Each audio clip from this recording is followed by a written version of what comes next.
right, guys. Thanks so much for joining us today. I'm very excited about this episode. I am very much so into mental health and physical health. And I love that we are marrying both topics today on today's podcast. Well, thank you so much for having us. Yes, thank you for being here. I know we're going to have lots of fun. So I don't want to introduce either of you because I know that you have so much more to you than I could ever remember. So I am not going to introduce you. I'm going to have you introduce yourselves if you don't mind. I will tell your name. So to my right in the black scrubs, I have Dr. Adrian of AMP Mental Health. And then to his right, we have Rob of Physiologic Physical Health. Yes. Did I say that correctly? Physical therapy, yeah. Physical therapy. Really. Awesome. All right. So Dr. Adrian, let's kick off with you. Tell us about yourself. Yeah, definitely. Real quick, I'm an Army veteran. I'm a former professor at the University of Miami, and I am the founder of AMP Mental Health. My name is Robert Poliszuk. I'm the founder and owner of Physiologic Physical Therapy. I can't even say it right myself. We're an outpatient PT clinic in downtown in Miami Shores, and we have some in-home treatment options available too. Nice. So you listeners are in for a treat. And before we dive deep into today's episode, I want to remind you that the Friends of Medicine Foundation is a nonprofit 501c3 organization started by founder Dr. Andre Coombs. The purpose and the emphasis of the Friends of Medicine Foundation is to provide support and services to mental health professionals all around the world. So now that we have set that on the table, let's dive into today's topic. So I love mental health. Well, before we do that, let me say this. I'm the money lady. I am the only one on this couch, on this podcast today, who is not in health and medicine. I'm the money lady. However, I love mental health because people come to me and they think that they have money problems and they really have underlying root cause situations, I don't want to say problems, or perceived problems that are behind their money outcomes. So when we talk about mental health, I'm like, I can talk about mental health all day long. It's a very important topic, right? And then when we tie in physical health, because I believe that in order for you to physically do something, whether that is caring for your body proactively or repairing your body therapeutically, your mental health plays a role in that. Absolutely. Do you gentlemen agree? Yeah. Oh, 100%. Okay, good. All right, so we're in the right place. I'm in the right place with the experts. So first, I'm going to start with you, Rob. I want you to tell me a little bit about why you got into this space. Yeah. Well, I've always been interested in health and fitness. I've always been working out a little bit since I was young. I was always into it. I played football, played college football, but I tore my ACL senior year of high school. I had to get rehabilitated. And I remember when I was watching the therapist do his work, I was like, this is pretty cool. I like what he's doing. I want to help people this way too. So when I went into college, I changed my majors a couple times, but I went back to PT in the end. And when I graduated, I was able to do that for other people too. So it's pretty rewarding helping people get better. And also, like you were mentioning, the preventative health aspect as well is great because people don't think about that stuff. Not until it's too late, most times. Right. So let's dive a little deeper into you tearing your ACL in high school and going through the physical rehabilitation process and being interested in that. Yeah, I love football. So I was pretty good at it, for my high school.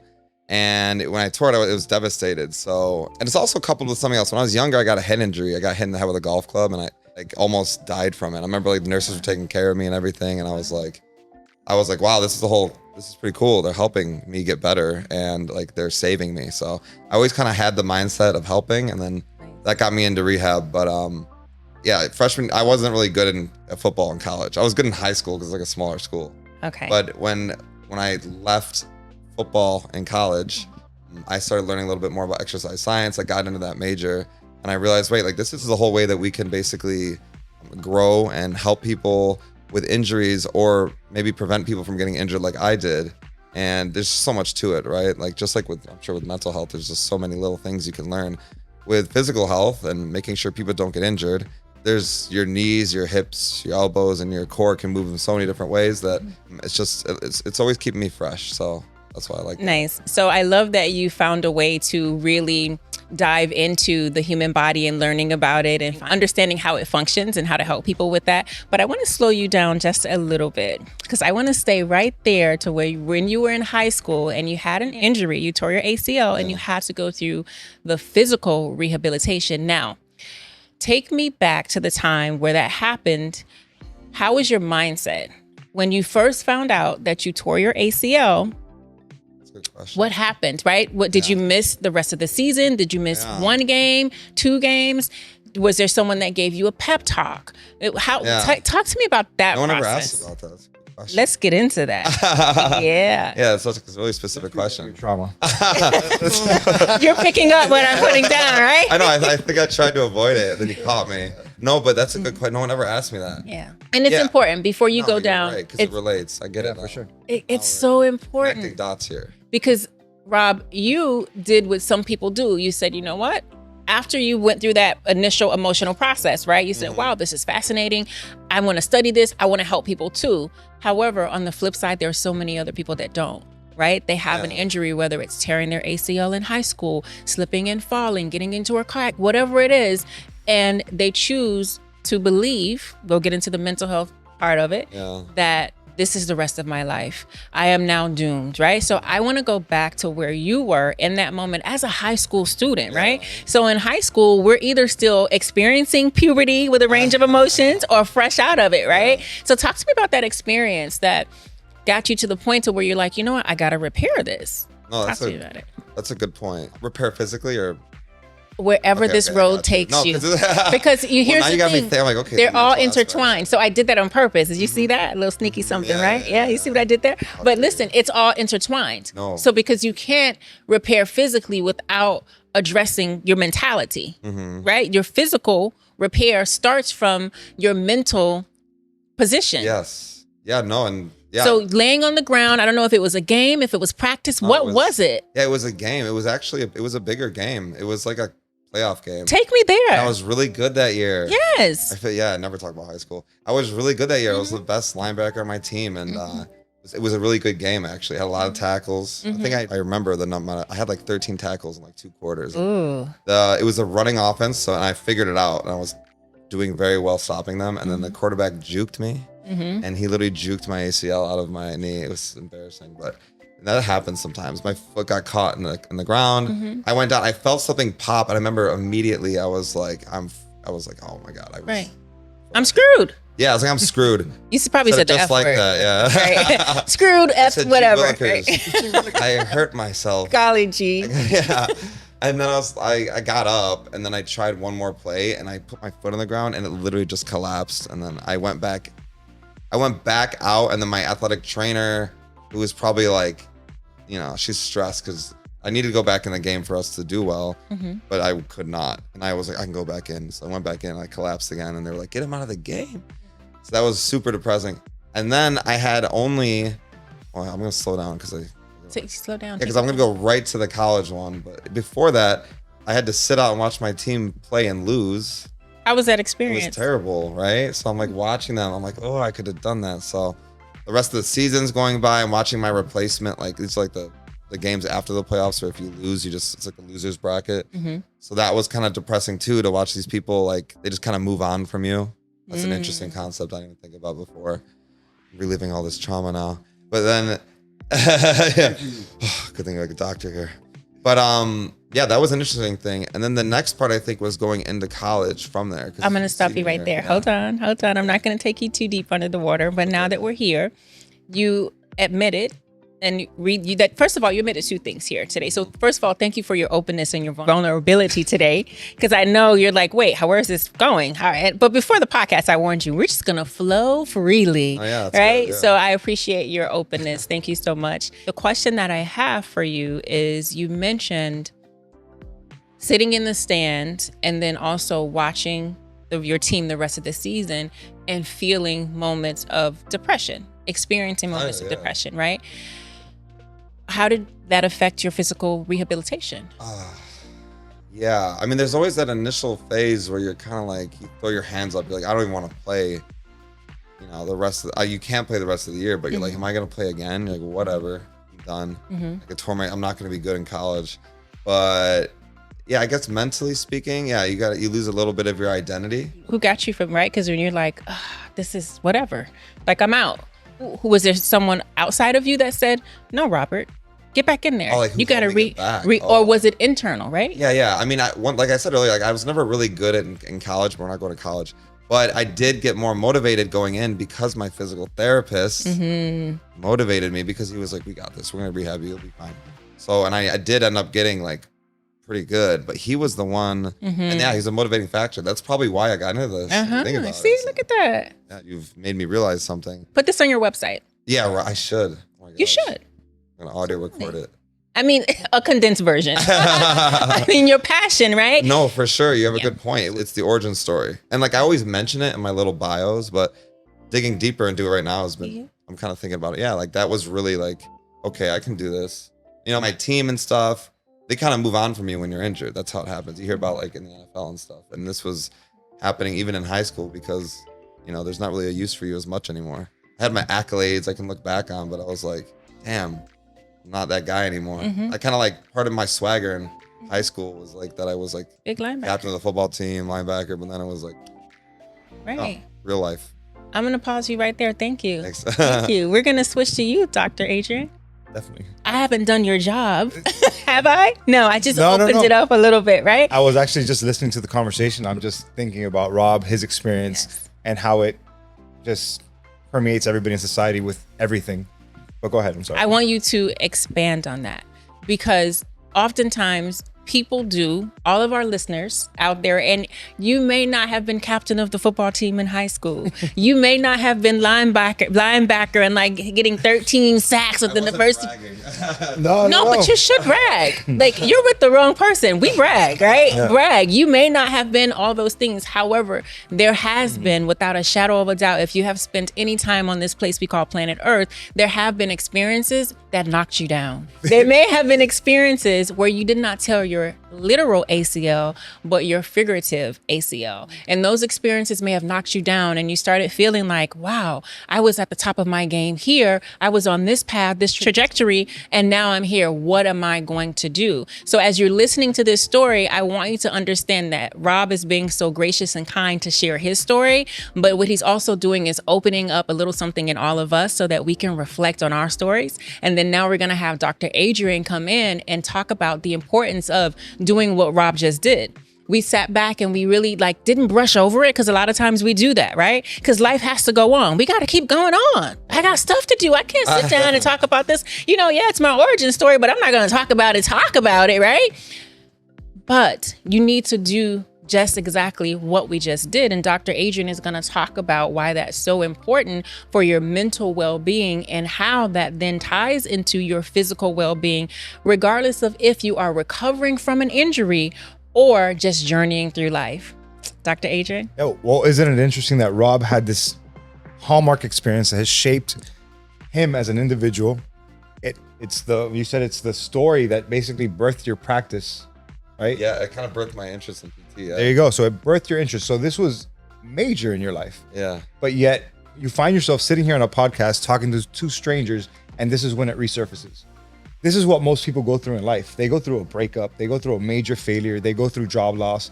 They go through a loss of a loved one. They go through a period of grief, and we brush it under the rug and we keep moving forward.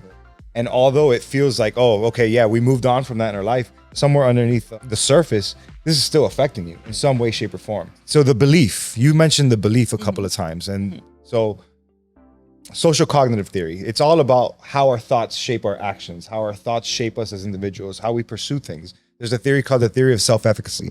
It's almost like Henry Ford. If you believe you can, or if you believe you can't, you're right? So if you believe that you could get better, most people do get better, obviously within certain constraints. If you believe you're going to move forward in life, you will move forward in life. But so many people just live with that disbelief and they don't know how to get out of it. And so that's when mental health and therapy comes into play. Yes. And that's where there's an intersection between somebody who's recovering from an injury, because it happens to a lot of people. They go through a very severe injury. I have a pec tendon tear, pretty severe. I'm not going to get into my injuries, but I remember that feeling as well, where all of a sudden your identity was shaped by you playing football, right? This was a major part of who you were, your image, and it gave you a sense of confidence, self-esteem, made you feel you're the man on the field. You got 13 tackles. You're not bragging. And somebody told me brag is just being real and grateful, right? We're always, we're always being told that, oh, don't brag. No, this is your reality. This is what you live. This is what you experience. So you're not bragging. So sure, I get your sense of humility, but this was who you were. Yeah. Right? You were a baller. So now what happens to that baller when they get injured? And now they're feeling down and now they're recovering from that injury. Now what?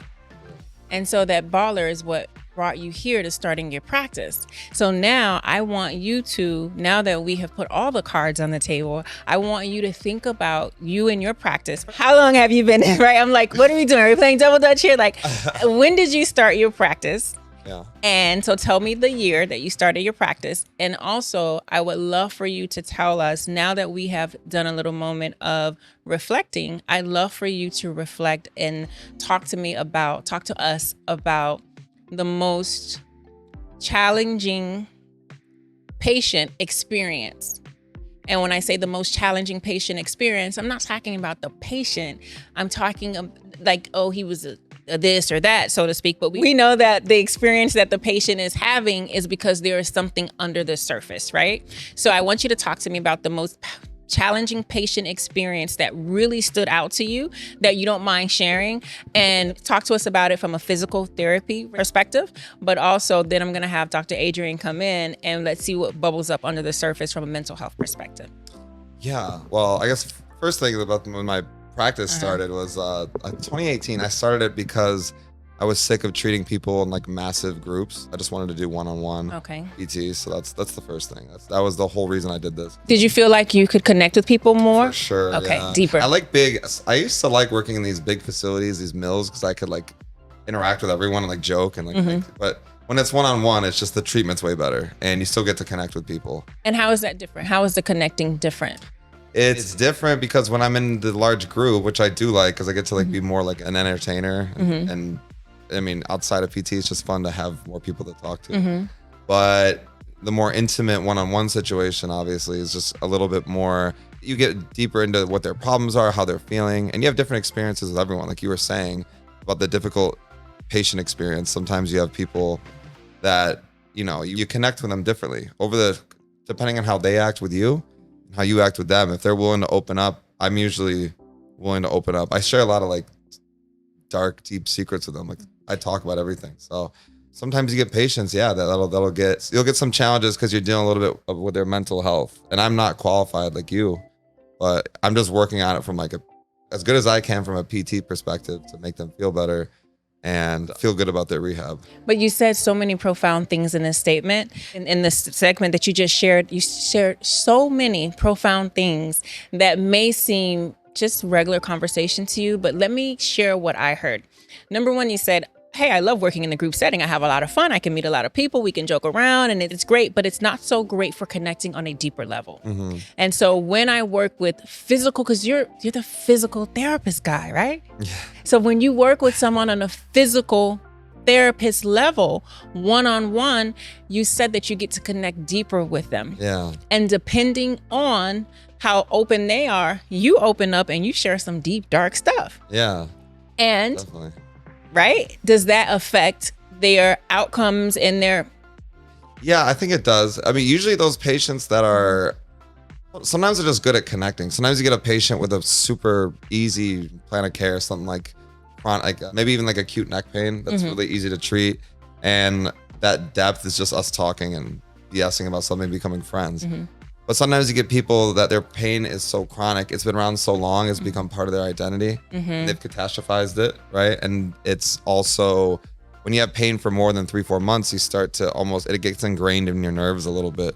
The chronicity of it affects the way you feel. So they'll come in a really bad mood, or they'll just be like, I feel better, but I don't know. And so those connections you make like that can be helpful because you can talk to them deeper about things, but sometimes you want to get them out of their pain cycle. You want to get them out of thinking about their pain. I used to say, how's your pain, to see how their pain's doing when they came in, but I stopped because it got them thinking about their pain. So I just ignore the concept of how's your pain, how's the bad stuff. I'll just be like, how do you feel since last appointment? And they'll mention some good things and some bad things. And I try to emphasize the good stuff, not to ignore the bad stuff, but I just want them to like focus on the progress they're making, which I'm sure you get a lot of that too. So as we can see that there's a connection between the physical pain and the mental mindset. And I would love for you to come in now, Dr. Adrian, because Rob, I don't know if you made the connection before today's podcast of how much of a mental massaging it is. Although you're talking about physical repair and physical rehabilitation and physical well-being, you've picked up on certain things like, oh, I notice if I ask about pain, then it takes them down hallway B. But if I don't ask them about pain, then they may stay over here in hallway A, and we may even venture out into hallway C, right? And all the while, maybe we're doing some exercises and things like that. So for our audience, I want you to understand that we are diving deeply into this because I want you to be able to see yourself within these conversations. As Rob stated, sometimes when people are experiencing, and I like to use the word experiencing instead of having, because I don't believe that you own anything. It's an experience. You can experience it for 2 days, you can experience it for 3 months, and then you cannot experience it next year, right? So sometimes when people have been experiencing physical pain for 2 to 3 months, it becomes a part of their identity, right? I want you to step in now and talk about the mental health connection and the mental component to that, because a lot of times people, I like to say, own their trauma instead of identifying their traumatic experiences, right? So yes, that was an experience that you absolutely went through. You endured it, you lived it, but it's not you.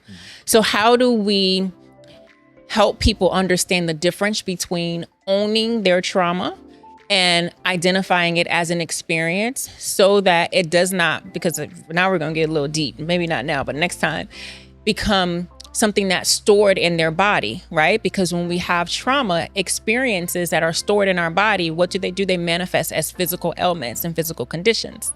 Are you tracking? Yeah, 100%. So what you're talking about right now is somatic symptoms, where people do suffer a traumatic experience and they take that emotional pain, but it presents as physical ailments, whether it's GI issues, whether it's joint pains, etc. I just feel that people constantly experience trauma, right? Every one of us has experienced some sort of either an adverse childhood experience. If you guys haven't looked at the ACE studies, extremely important to look at. But as we experience trauma, we have to realize, like, yes, we have to go through it. We have to process it. We have to understand it. But at one point or another, we have to start looking at solutions to move forward. Because if not, we'll just become fixated for the rest of our lives on the trauma that we experience. And I know there's a lot of talk about victim mentality, but I'm a firm believer that we have to start looking towards things that are going to build us up and not further break us down. And so when people do suffer trauma, again, please, you must process it. You have to go back through it.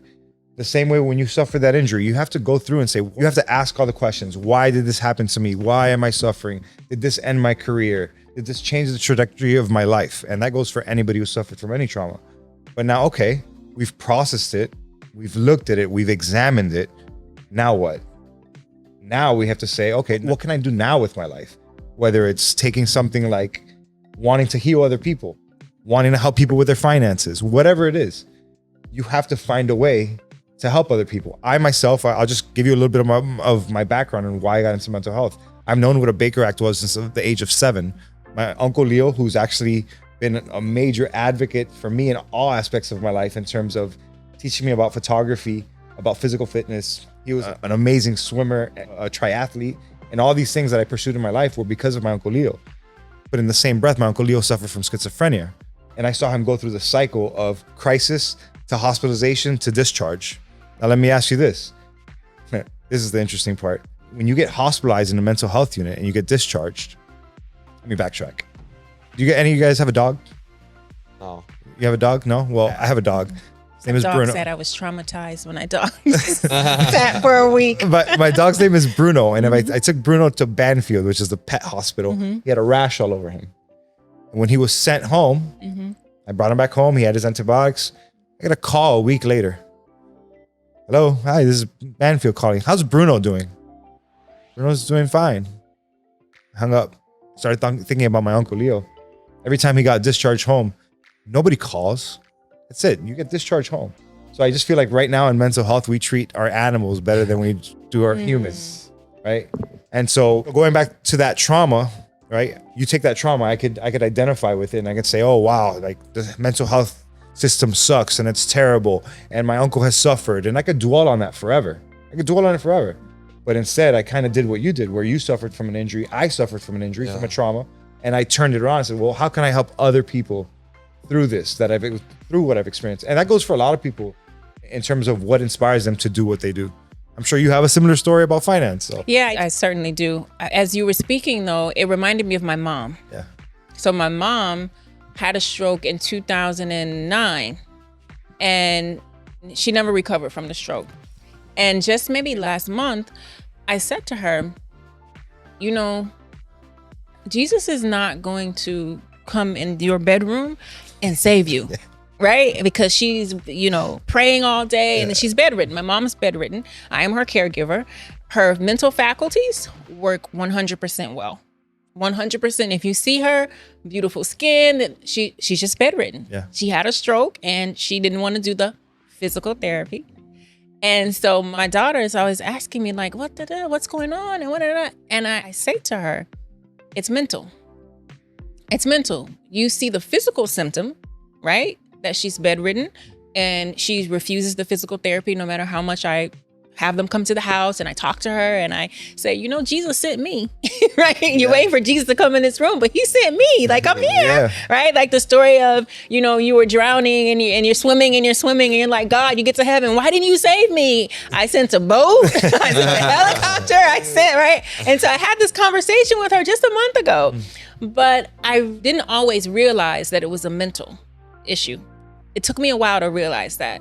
And so now that I realize that, I just treat her differently. I'm just like, it's not my job to change your mentality. I can just show you love and support and remind you that you're, and things like that. But let's get back on topic. But you made me think about this because I started thinking about how many people have experiences and they think they're experiencing one thing, but they don't realize it's a deeper issue. Right? So as we're talking about physical health, and I don't know the statistics on this, you all are the experts in this area, so maybe one of you do, but I believe that there are a lot more people who are not in good physical health than who are in good physical health. For instance, so I am in financial services, financial planning. Sometimes people will say, hey, Hyacinth, I need life insurance. And I'll say, great, let me take some information. How's your health? My health is good. And I say, okay, are you taking any prescription medications? Oh yeah, I'm taking this and this and this and this. And I'm listing and I'm saying to myself, how did you think this is good health? Right? So I want to talk about how many people, or what you think, I don't want to say how many people because we don't know the statistics, but I want to talk about your experiences with people who may be suffering or may be experiencing different physical conditions, physical issues, and they think that it's just the norm, right? They started to own it. I'm telling you, people have and they're, I'm in good health. And I'm like, no, you're not. You're not in good health, right? So let's talk about that a little bit and then we'll go down the rabbit hole a little bit more. I mean, you want to go ahead? Oh, I mean, you got me thinking. The first thing you said about the medications is funny because it's like the percentage is based off their age. If they're like 50, there's like a 50% chance they're on blood pressure meds and cholesterol meds. And if they're like 70, it's 70%. It's crazy. That's just like the norm. But I know they're being prescribed by a physician and it's probably needed. But there's other things they could have done leading up to and during it that they probably don't really have to all be on it, So that's one of they're always in good health and they don't do any activity. They don't walk. They don't even walk. And they wonder why they have simple conditions that are very treatable for PT. So let's talk about they don't even want to walk, right? I think that's so important. Yeah. I think that's so important. One of my favorite sayings that I remind people is convenience is killing you. Right? Oh, that's a good one. All across the board, whether it's taking the elevator, ordering your food off the phone instead of cooking it, like all of these different things, convenience is killing you. So oftentimes when people talk, and I talk to people about exercise, because again, I'm in finance, but I talk to them, I'm like, you need to exercise 5 days a week. Like you're not a bikini competitor or a weightlifter, but you need to move your body so that your limbs and your mobility and all that stays intact. And people act like it's just something that they do not want to do whatsoever. So let's talk about, as a physical therapist, I'd love for you to share some insight on the importance and the impact of moving your body physically and how that not only helps your physical well-being, but your mental well-being. I think the first thing is like, aside from the whole how important movement is and how people don't prioritize it, I think because we're like or like younger people in downtown Miami, it just feels like this is the norm when we're in one of the most like active cities. Like I go to Elevation Fitness in downtown and it's full of like bodybuilders and fitness pros and like Instagram influencers, and it's like you can easily think this is just like the norm because I go from my house to that, then I'm in Brickell, so it's not much different. You know, everyone's like eating healthy out here theoretically, but then you think for every like one person like that, there's probably like 15 or more just like everywhere else in Miami that's just not in the parts that I'm in, right along the water all the time. Oh, trust me, they are. Yeah, they are my clients. And not only my clients, but people. So, and I love that you brought that to the conversation because we often operate in silos. Yeah. And we believe that because this is our environment, this is how the rest of the world is. And we don't realize that because if we travel, even if when people say travel, get out, but even if you travel, okay, if you're going to like an exotic place, the beach, okay, and if you're not, you're going to another big city. But how often do you travel and go to different smaller communities and you see that your reality is not everyone's reality? So I love that you're in a very active city and you're like, everybody's walking in Brickell, everybody's eating healthy. I know I can get all my gluten-free and vegan food down here without an issue, right? Yeah. But in my reality, with the clients that I serve, sometimes walking and exercising and drinking water, and you talk to me, share with the podcast listeners about this. What do you see, Dr. Adrian? Well, one of the main things that I see since I began to practice has been that people want the pill. People want the simple solution. They think they want the silver bullet and they want it to be without any effort or action on their part. They want that specific supplement that's going to solve all of their problems. And so that goes for both physical and mental health, right? They come to me with a piss poor marriage at home where they're constantly fighting, a toxic relationship, job loss, all these things that I talked about before. And they want a pill to solve that problem. A pill. They want Prozac, they want Zoloft, they want Lexapro. Now, I tell them, I hate to be the bearer of bad news, but we have to look at all these different issues that are going on in your life and start to solve them. And can I recommend therapy? Oh, I don't believe in therapy. Oh, no, you mean I got to talk to a stranger about my problems? I'm like, well, I mean, if it's going to help you, we got to come up with an action plan so you start to solve some of these issues and maybe some of these symptoms will dissipate. And it goes the same for people with physical health issues, I'm sure, too. They want something for pain relief. They want a patch. Yeah. They want injections. They want an injection, right? And it's like, well, if we work through this, this is a long-term solution. You're looking for a Band-Aid to treat an ulcer. So do you guys know how you treat an ulcer? Okay. I know it ain't with a Band-Aid though. So let's talk about this real quick. You treat an ulcer, right? An ulcer, you have to debride it. You have to really dig into it to get to the fresh flesh and get rid of the eschar, the dead tissue that exists. So you got to go deep. You got to go deep. It's painful, right? It's extremely painful. If you don't treat that ulcer, that infection will reach down to the bone. If it leaches into the bone, it could become systemic and kill the patient as a whole, or that patient has to amputate that limb. Now, it's the same thing with us as humans. We have all these wounds. We have all these ulcers that we experience. It's really easy to put a Band-Aid and an ointment on top, but it's not going to heal the ulcer. So we got to dig deep into what it is that's going on, whether it's physical or mental. If it's a physical ailment, like whatever it is, whatever that physical ailment is, something that you really have to dig deep and take your time with, and that's the work that needs to be done. Otherwise, you're going to lose your life by ignoring that ailment and just trying to soothe it at the surface. This is where the connection comes in, because I think the home environments for a lot of my Medicare patients are super, I mean, just from the outside looking in, as like a normal human, it looks so depressing. They're not moving. Like we send people to the house, right? And there'll be people like sitting in the chair all day. It's like, what did you do today? And it's like, oh, I sat in my chair. So you know there's got to be a lot of mental conditions going on. I mean, that ruminating on that all day has got to be terrible mentally. And then no physical exercise to counteract that must be, I mean, it's just like, I can't even imagine that. Like if this is one of the greatest fears of my life is being in a situation like that. I would never willingly do that. But if like something, God forbid, happened to me and I couldn't move, like once, like now my identity, not football anymore, is like being able to be fit and active. Definitely. So if your brain is just stagnating and you're sitting in one spot all day and you're not moving, the crossover effect from what we do is probably insane. I mean, it'd be tough to find someone who's very physically active and enjoys that part of their life that is like totally depressed in every way. I'm sure it does happen, of course. Yeah, for sure. But it gives you a sense of meaning, and I just think that it's a great addition.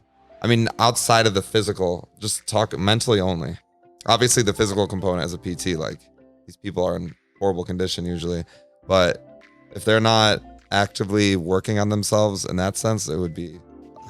I'm sure you see a lot of people like that are just like in these environments that are very depressing. Definitely. I am enjoying this conversation so much, gentlemen. I love that you painted the picture with words by giving us the ulcer example, right? Because I quickly realized that, yes, you're talking about a physical ulcer. However, if you go a little deeper and expand your mind, we can realize that the example that you gave us not only applies to our physical body, but our mental body. Experiences that we've had, right? So I love that you said you got to go deep. And so when you're thinking about your patients who are doing physical therapy, whether it's preventative or rehabilitative, sometimes they got to go deep. It got to get painful before they reach the point of starting to repair the muscle so that they can recover, right? Yeah. Same thing with you when you're talking to patients about experiences, and sometimes they don't want to go deep. They just want to stay at the surface level, right? And I always say, with me, baby, you got to go in the deep end. Nothing good happens in the surface level. You put your pinky toe in this, but you're not going to progress forward if you don't go deep. So thank you for giving that to the audience. I know that you all are picking up what we are putting down, and you're thinking about this and like, okay, I can apply this to my life. I'm going to reach out to Rob. I'm going to reach out to Dr. Adrian. We could be here all day, and I would love to be here all day. However, Dr. Coombs would be like, Hyacinth, how did you have these guys here talking for 2 hours? So I'm not going to keep you all day, but I do want to shift to solutions. So we've done a great job for our audience today of raising awareness, of getting them to think about how in our everyday life, some of the things that we may be experiencing, some of the things that we may not be uncovering or talking about may be keeping us where we are now, right? So we've done that. We've laid the foundation. Let's take it a step up.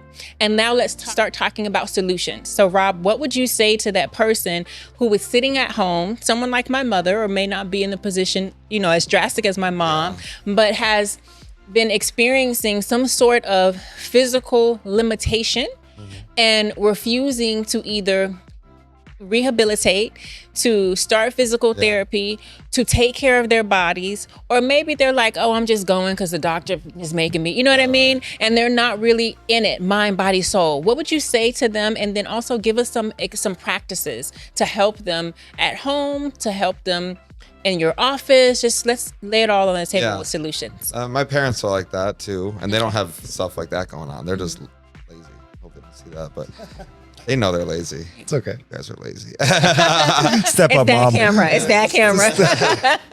No, but it's really, that's like a motivational thing. And you can't come at them. Like I can't talk to them the same way that I would talk to like if you came in for PT, like I would be like, let's go, bro. Yeah. Because you're like a fit young man. So with my parents, for example, I can't do it myself. Anyway, it's a bad example because of my parents. But if with people like my parents who are not as active, and they're laying down all day and they might even be like depressed about it, you have to come in so small. You have to, with the littlest thing, the littlest suggestion, just to change their behaviors one little tad at a time. You'd be so gentle with them because they're like not gonna listen to anything that sounds like it's a whole task. If I came in and was like, you need to walk at least 3 times a week or else you're gonna die, they're gonna be like, well, I gotta die anyway. Yeah. But isn't one of the biggest problems with people like that is they have this all or nothing thinking where they feel that they just have to go all in and go join a CrossFit and join this crazy fitness boot camp, when the reality is they're more susceptible to injury, and then that's gonna put them back mentally as well. Yeah, right. That's like when people say like, I'll give them a workout routine. Like, well, I don't want to look like you. And I'm like, you're not gonna look like a boy with testosterone in my body. Like you're not. And they're like, well, I'm gonna get all bulky and big. It's the same thing with this. It's like if I suggest someone who's been inactive and they're like 75 years old and they're sitting in like the person I talked about earlier, if I suggest to them anything beyond like just a simple exercise program, which is one of my solutions, is giving them like a home exercise program that's like super easy, and it kind of tricks them into doing more activity because it's part of their homework, as opposed to telling them to change their life right from the bat, they'll be more motivated for it. I'm sure you see the same thing with your So they're more practice. motivated for the homework? They're more motivated to do anything because the homework is packaged in their PT program, because they know they had to do it to get better. So I can get them moving in that let's say walking three times a week for 20 minutes is like the base level of what people talk about physical health, which is crazy low anyway. And I tell them like, okay, do these sit to stands and these little arm motions and like this little baby walk every day for like, it takes like 3 minutes. Then they'll at least start there. So you got them started, which is big. A lot of people don't want to start. So I guess my greatest piece of advice for those solutions would be start super small and talk to them, get on their level with what they're talking about, recognize their barriers and how they want to hear the instructions. Because otherwise, I'm talking to them like you guys, they're going to be like, ugh, you know. But it's tough because I'm in this neighborhood with all these people that are like Active. let's go, bro. My gym is literally like full of bodybuilding, like Olympia level. I talk to them so casually. It's like so inappropriate. I can never do like the older people like that. So is your client base primarily seniors? It's a mix. It's like I have a whole sector of my business that's a mix of workers and contractors that treat seniors from their home. But then the other half is like when I'm in the gym here in Elevation, and it's like the total opposite. It's like super active, like athletes and Instagram influencers and stuff. So I have to like, which is fun. But I love that. I love that you recognize that. Yeah. Because you're connecting with everyone in a different way, right? And so you understand that I can't talk to a 75-year-old the same way that I'm talking to someone who's they have their tripod in the gym, right? And that was good. I hate that in my gym. I'm like, I just want to work out. I don't want to be in your video. Like, I just want to work out. You know what I mean? But you recognizing that you need to speak to each group differently is important.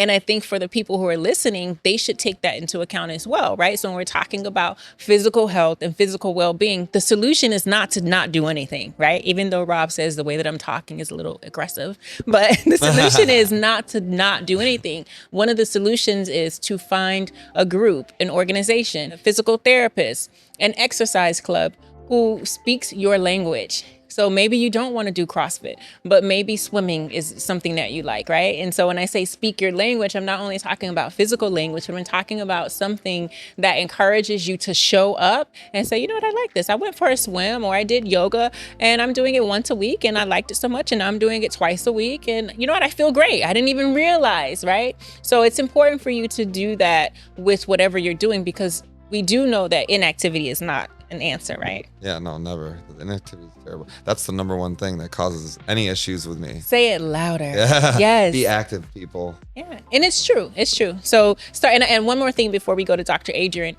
I love that you said starting small. Very important.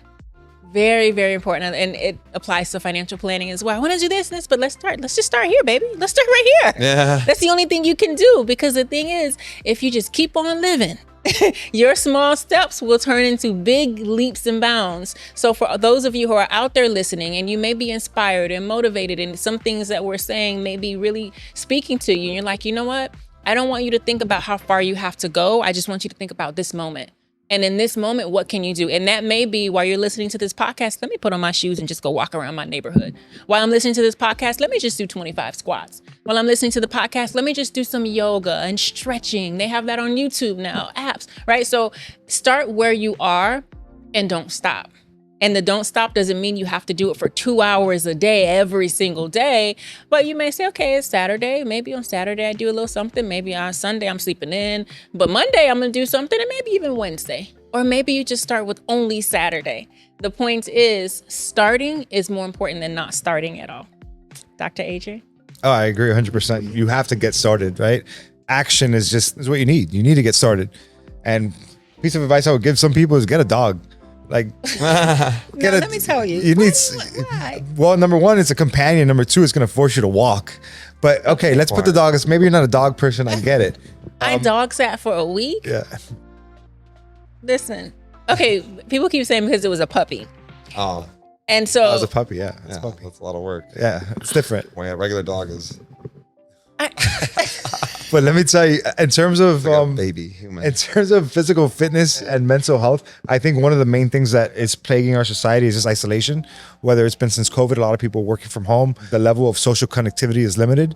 So I'm a huge believer in group fitness. Obviously, be careful when you get in, especially if you're going from a sedentary lifestyle. Don't let your ego get ahead of you. But the fact that you are establishing a community, interacting with other people, we are a group living species.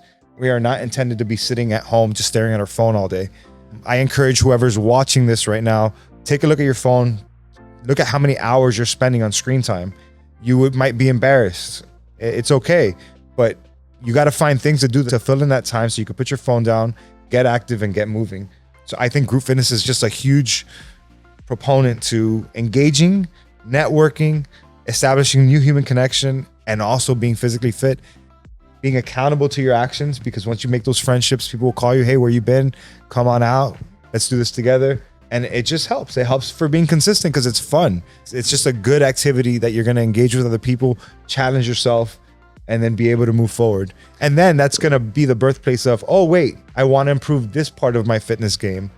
Oh, I know where I have a limitation mentally with this. It's going to unveil a lot of those things. And that's where you go take the next step. Maybe hire a physical therapist or a personal trainer that can help guide you and give you specific guidelines to meet that goal that you have. But you got to get moving. You got to commit to the action, and you just got to get consistent. So I love everything that she said. And I love that she said, don't let your ego get ahead of you. Yeah. Right. So for those listening, what does that look like in a group class when you say, don't let your simple. ego? Yeah. Simple. Sometimes it's the trainers that are there that might push you too far.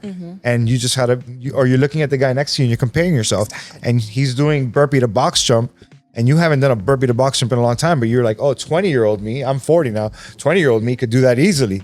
And you start hitting it, all of a sudden your ACL is gone. Right. So I think it's just checking yourself and knowing the limitations of your own body and say, well, let me just step up to the box and come back down and step back into the burpee, whatever it is. It's just checking your ego, making sure, like, am I pushing too hard, too fast? Our bodies can be fragile if we haven't used them for a while. So it's just keep that in mind. That's all. Nice. And what about the people who are listening and they're like, you know what, I get it. I understand that my physical health is very important. And I now understand, thanks to the Behind the Scrubs podcast, I do understand the connection between my physical health and my mental health. I'm just don't feel like it. I'm just good with being in the bed. I mean, I know that, I should work out, maybe I'm taking a couple prescription medications, maybe pay later. I'm overweight. What do you say to that person? Say pay now or pay later. Tell me more. Well, okay, pay now, I'll pay later, Dr. Adrian. Well, it's unfortunate. I mean, people are willing to put off, difficult tasks, and it's just unfortunate that they're going to pay for it down the road, whether it's through chronic illness, whether it's through inactivity. I tell people all the time, it's a privilege to move. It's a privilege that my grandmother also had a stroke. She is bedbound. She's been bedbound for 8 years. And if I could paint that picture to most people, I wish I could, so they could say, oh, this could be me. That's the best advice I could give you is if you don't want to pay now, you will pay later. That's all. And so if someone is listening to this and they're like, you know what, you're right. I don't want to pay now. I don't want to pay later. I really don't want to pay at all, but well, good luck. I'm not ready to just deteriorate, right? What do they do? What's their next step as far as mental health support? Address what's holding you back. What are the barriers that are preventing you from wanting to? If you know the consequences of your inaction, if you understand what can happen down the road from this inactivity, then what are the barriers that are holding me back? Is it fear? Is it fear of judgment? My mom has never, I remember I went to a step class with her. And you're 80s baby. I'm an 80s baby. Oh, yeah. So I went to a step class with her at Bally's Total Fitness, right? 80s Before baby. LA Fitness took over. And I remember she walked out within 3 minutes of the class starting because she was embarrassed. She said everybody was looking at her. So people have these notions in their mind, or maybe even delusions, that everybody's out there judging them and they need to get over this fear. How do you get over the fear? By re-exposure. So you got to put yourself in these environments over and over and over again so that you can feel comfortable. So it is baby steps. It is starting slow. But again, you got to put yourself out there and you have to know that if you don't pay now, you will pay later. Yeah. I love that. Thank you for sharing that story about your mom, that experience about your mom, because so many of us have similar experiences. It may not be with exercising. It may be with our professional development. It may be in another area where we make up these stories in our heads about the outcome that has not happened. Or we make up these stories in our minds about what other people are thinking, and we don't know, right? So I love where this conversation is going. I feel like we could be here all day. However, I don't want to get in trouble. So we're going to wrap it up. Before we wrap this episode up, I'm going to ask you all to share with the audience how we get in contact with you. But before you do that, share any other helpful information that you'd like to share. Like if there's something that I didn't ask, because Hyacinth, you were just talking a lot, just share it. Get it all out there, because we want the people who watch this episode and listen to this episode to leave here feeling inspired, empowered, and with solutions and with contact information if they need further support, because we understand that sometimes people can listen to a podcast and take action, and sometimes they need to call you. Absolutely. Right? Who's going first? I'll go ahead real quick, just because it's on. I'll forget otherwise. Toastmasters. I don't know if you guys are familiar with Toastmasters or any of these networkings like BNI, Business Networking International. These are rooms that you can step into that you have to speak in front of the rest of the room. Right now, all three of us seem very comfortable speaking in front of cameras and to one another, and we are perfect strangers. There are many people who will be paralyzed by this moment. Paralyzed. When I was first a professor at UM and I would lecture in front of a room of 130 people, I was drenched in sweat. I had palpitations. I would have brain fog and I couldn't think straight. But maybe halfway through the semester, after exposing myself to the same students over and over and over again, it all went away. And so it's the same in many aspects of our lives, whether it's stepping into a gym and having gym anxiety, or speaking in front of a crowd, or whatever it is, being in a room full of people doing yoga. The first time is going to be nerve-wracking. You're going to feel judged. You're going to feel like people are looking at you, staring at you, judging you. Nobody is. Everybody's in their own mind with their own problems in their own lives. And so Toastmasters is a great way to just practice public speaking. Business BNI is another one that's good, because you can try different chapters throughout South Florida, or actually internationally, I think. And you get 30 seconds to speak in front of a crowd, and those people are very in your face and shaking hands, and they want to get to know you right away and why you're there. And those are just two easy, usually free ways to get into a room, to expose yourself to people, and to just be able to not fear the judgment of others. That's pretty much it. At Dr. Adrian Mesa, at AMP Mental Health. Those are my tags. I am a psychiatric nurse practitioner. Just want to put that out there. And that's it. If you need mental health, whether it's psychiatry or therapy across the state of Florida, we accept every major insurance, and I'll be more than happy to help you. And in fact, my cell phone number is 786-255-1158.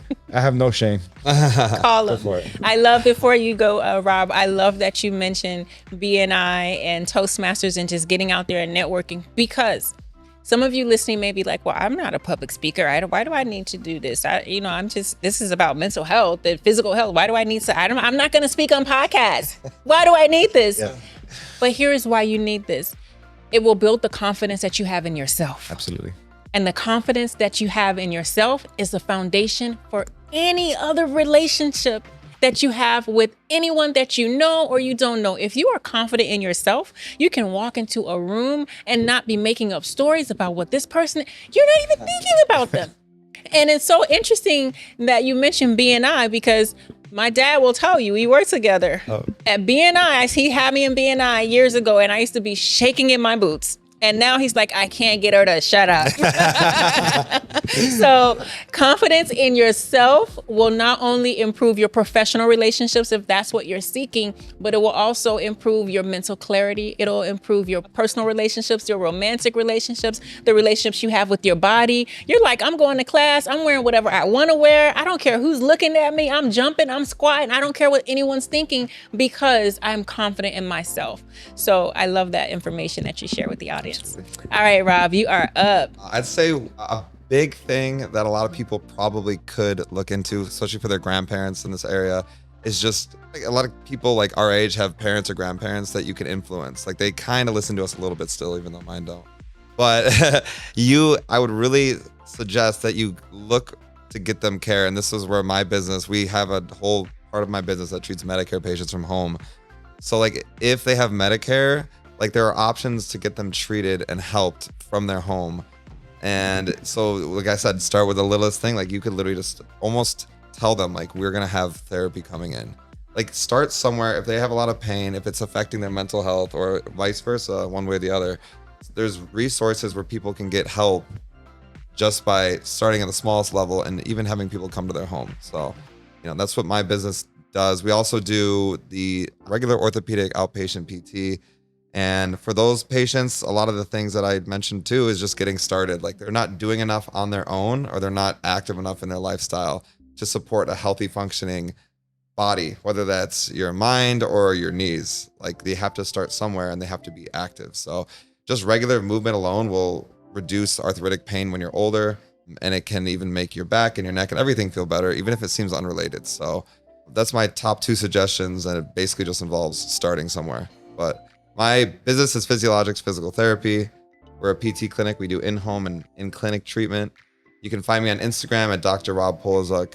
Spell that. I know I was going to say it. Maybe it'll be in the notes. But it's Dr. DR and then ROBPOLISZUK. That's my Instagram. DM me, I'll respond there too. And the phone number for the clinic is 305-902-6644. He's not giving you his cell number. Yeah, say it again. That's risky. 305-902-6644. We'll call. We have a receptionist, and she'll quarterback anything. You can ask her any question, we'll figure it out. We're always trying to support as many people as we can. Any kind of health-related concern, we're trying to have a whole network where we can.